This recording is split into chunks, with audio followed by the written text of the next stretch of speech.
Before we begin, it is important to know that the French were the first from a Western nation to settle in Canada.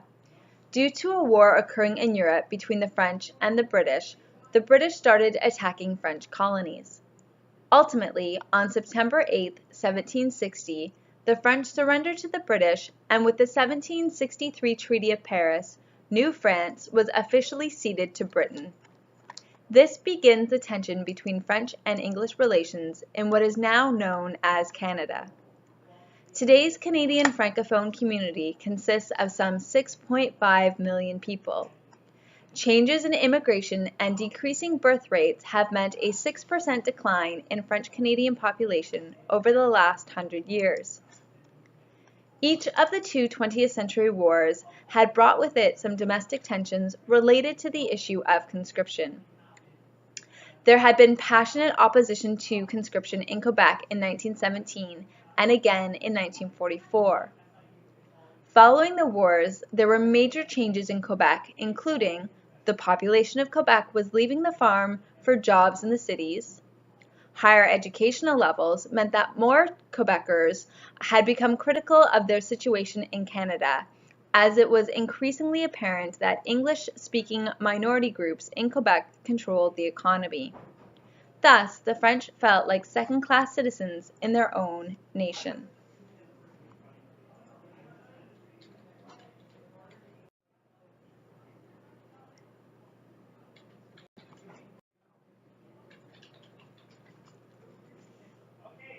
Maurice Duplessis was the leader of the provincial political party called Union Nationale.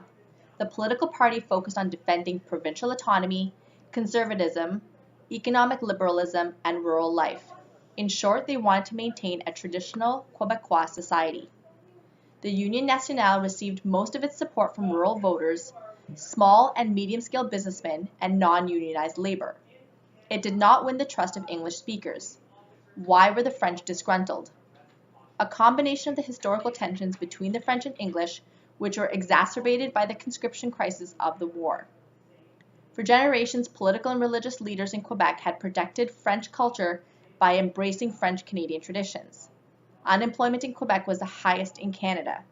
The English minority in Quebec was better paid and had better jobs than the French-speaking population.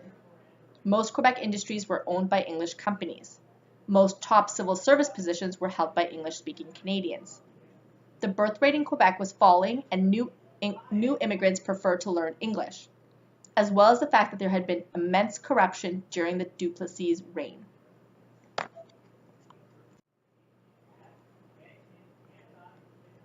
When Duplessis dies, the Liberal Party wins the provincial election. They run on a slogan of "Il faut que ça change," things have to change. And they promise a transformation of Quebec society on all fronts, both political, cultural, and industrial, known as the Quiet Revolution. These changes brought a discussion about Quebec's place in Canada to the forefront. Many wanted Quebec to play a greater role in federal affairs, while some wanted to take advantage of the ability of the province to dictate its own affairs, while others wanted Quebec to separate from Canada and become its own nation.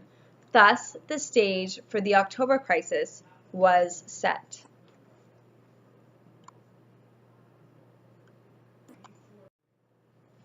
By 1963, there was a growing trend among small radical groups in Quebec to arm themselves, the FLQ.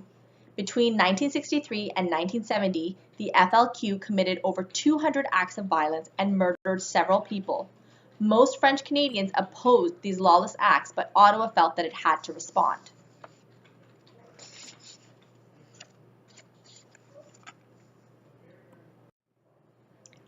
The goal of the FLQ was to achieve independence of Quebec by terrorism if necessary.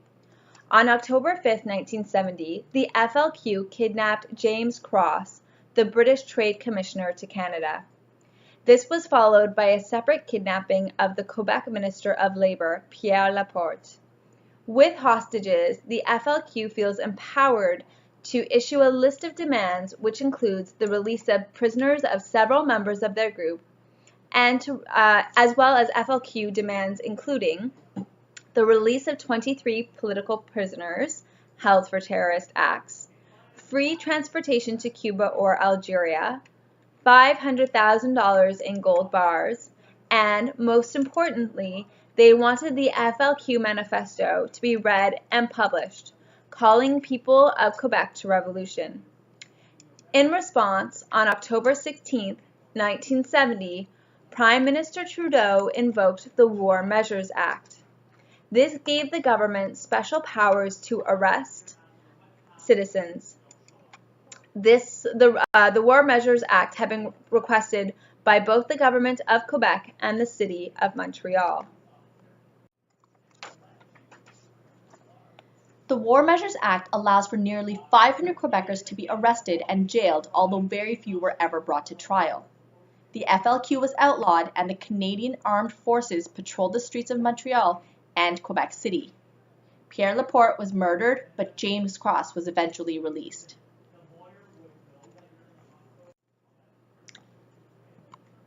Here is a timeline of several important events of 1970. On October 10th, Pierre Laporte is kidnapped.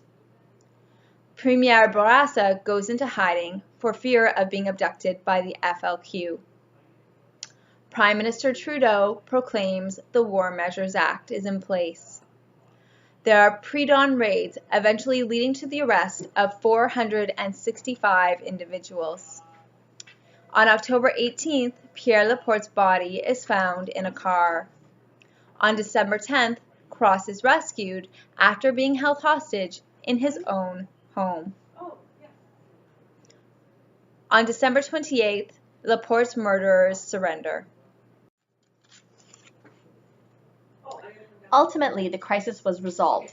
In exchange for Cross's release, his 5 kidnappers received safe passage to Cuba.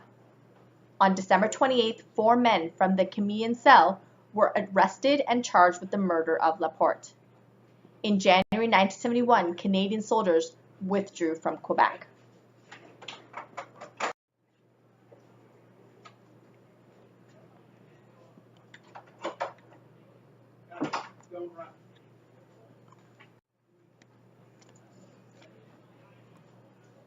Most Quebecers oppose violence as a means to negotiate and renew its relationship with the federal government, which leads to the rise of the Parti Québécois.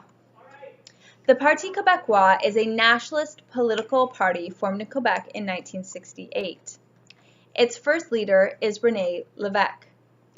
The party was elected to its first term in office in 1976 and went on to hold 2 referendums on Quebec sovereignty, one in 1980 and one in 1995.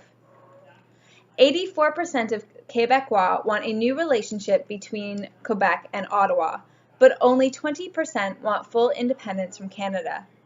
Lévesque offers a solution that Quebec would maintain major economic institutions such as the Canadian currency, banking system, and free trade agreements, but would have its own laws, taxes, and citizenship and immigration policies.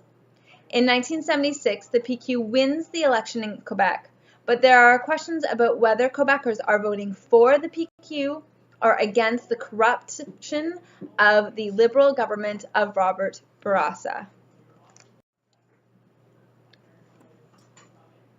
The By-and-By Commission declared that there was a crisis in French-English relations. French Canadians felt alienated because their language was not equal to English, and they felt they belonged in Quebec and not in Canada. To create equality between French and English Canada, the Commission makes 3 recommendations. Make the services of the federal government more widely available in French across the country. Open the federal civil service equally to French and English Canadians. And to improve and expand the teaching of French as a second language. English-speaking Canadians react with anger that the government is trying to shove French down their throats.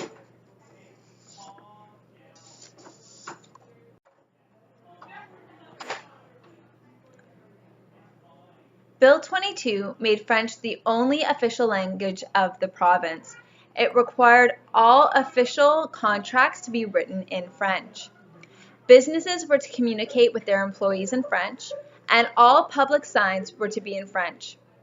Students were to be educated in Only students already fluent in French could be educated in another language.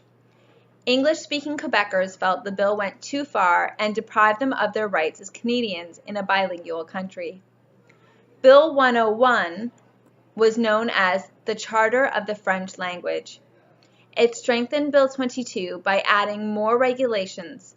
It effectively banned English in government and business in the province. It also introduced strict measures to enforce the laws, for example, fines. As a result, some argue that the bill is a violation of human rights, and some companies moved their headquarters from Montreal to Toronto. Some even felt that Bill 101 was a violation of their rights.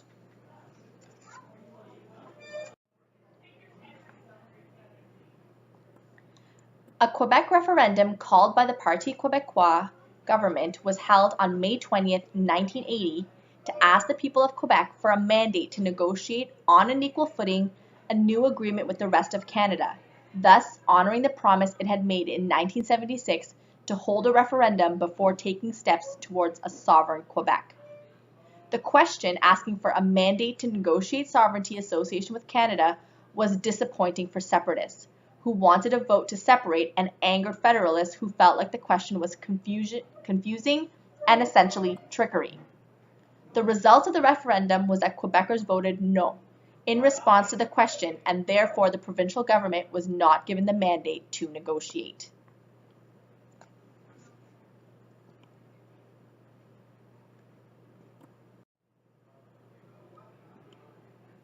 So what were the effects of the separatist movement?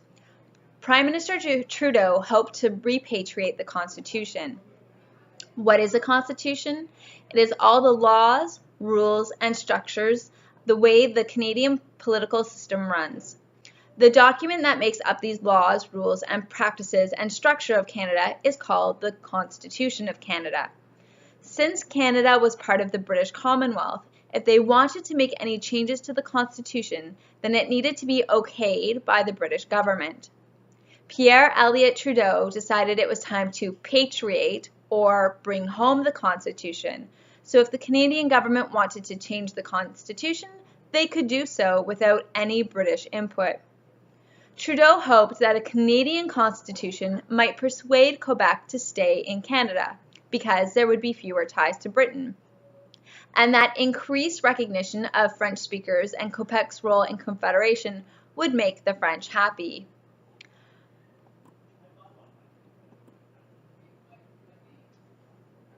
René Lévesque and the Premier of Quebec and the leader of the Parti Québécois said Quebec felt betrayed and that it reaffirmed the separateness of Quebec.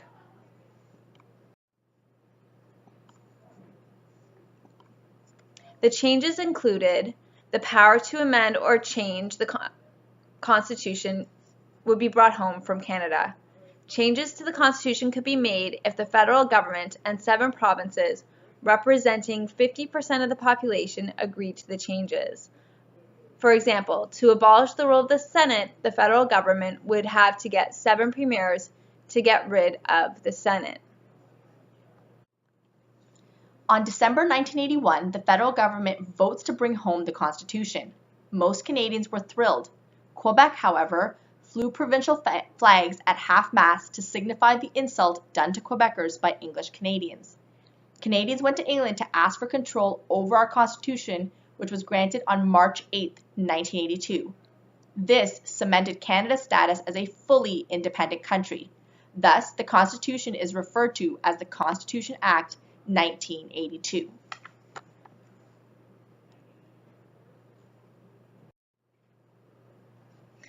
In 1987, Brian Mulroney and the 10 provincial premiers at Meech Lake, Quebec, to discuss changes to the Constitution.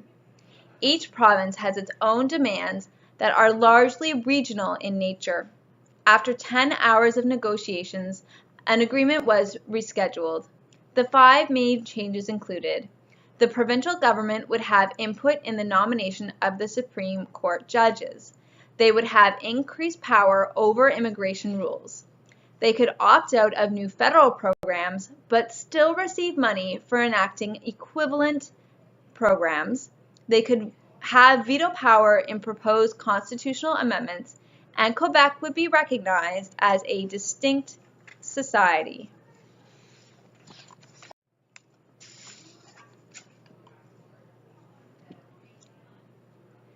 To ratify meant that each province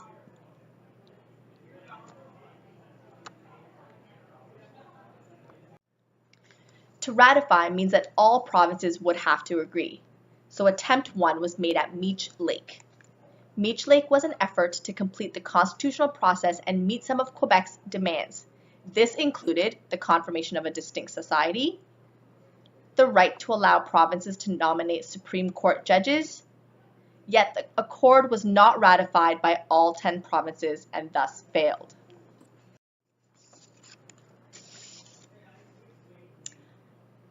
To ratify meant that each province had to debate it in their provincial legislature, and that each province had to approve the agreement. In Manitoba, the accord was not voted on because Meech Lake failed to address the rights and roles of Indigenous Canadians. The person responsible for raising and addressing this glaring omission was named Elijah Harper.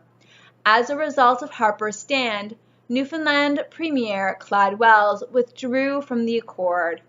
The failure of Meech Lake makes Quebecers feel more rejected and increases separatist sentiments.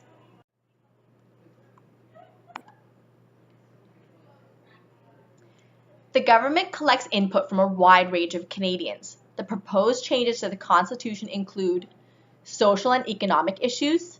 Canadians would be guaranteed access to housing, food, publicly funded education, workers' rights, the environment, and the Senate issued a triple E, which would provide for the equal, elected, and effective Senate with seats reserved for Indigenous representation. Quebec, recognized as a distinct society with its own culture and civil traditions, it would be guaranteed at least 25% representation in the House of Commons. Minority rights, the language rights of English-speaking communities in Quebec and French-speaking communities in the rest of Canada would be protected. And finally, the Indigenous people had the right to self-government, for Aboriginal nations had the right to be acknowledged and recognized. To sum up, Brian Mulroney attempted another round of negotiations. This final document was called the Charlottetown Accord. The Charlottetown Accord gathered much input from Canadians across all provinces.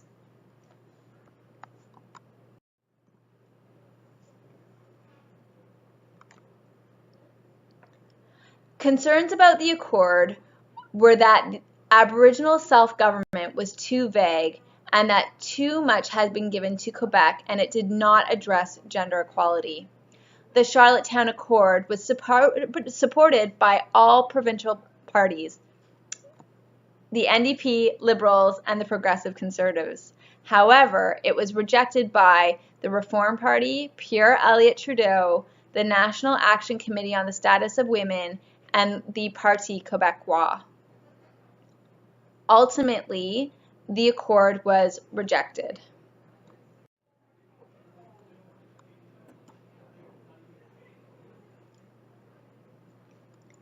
Despite the federal government and government leaders in Quebec campaigning to remain in Canada, the separatist movement appeared to be gaining momentum. In 1995, there was another referendum in Quebec. In the last days of the campaign, there was a desperate attempt from Canadians to keep Quebec as part of Canada. Canadians from across the country went to a rally in Montreal.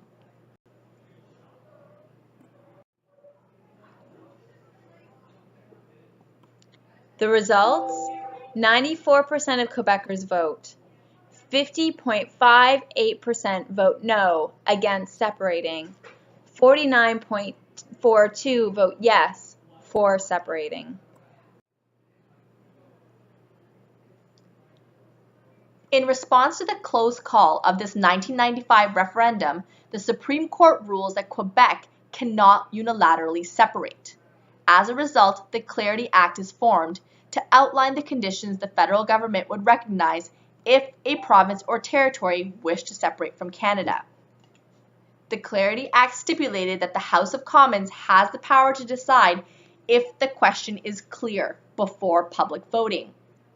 Any questions that don't solely refer to cessation would be considered unclear.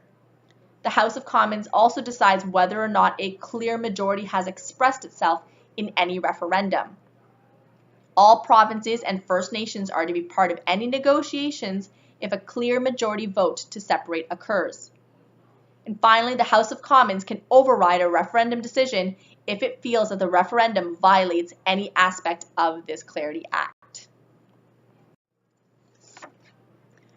The significance of the Clarity Act is that there is now a clear legal process to break up Canada. Separation has been made more difficult. Some believe it grants the government a veto power over any referendum of sovereignty. Thus summarizes a brief history of Canadian relations between our French and British.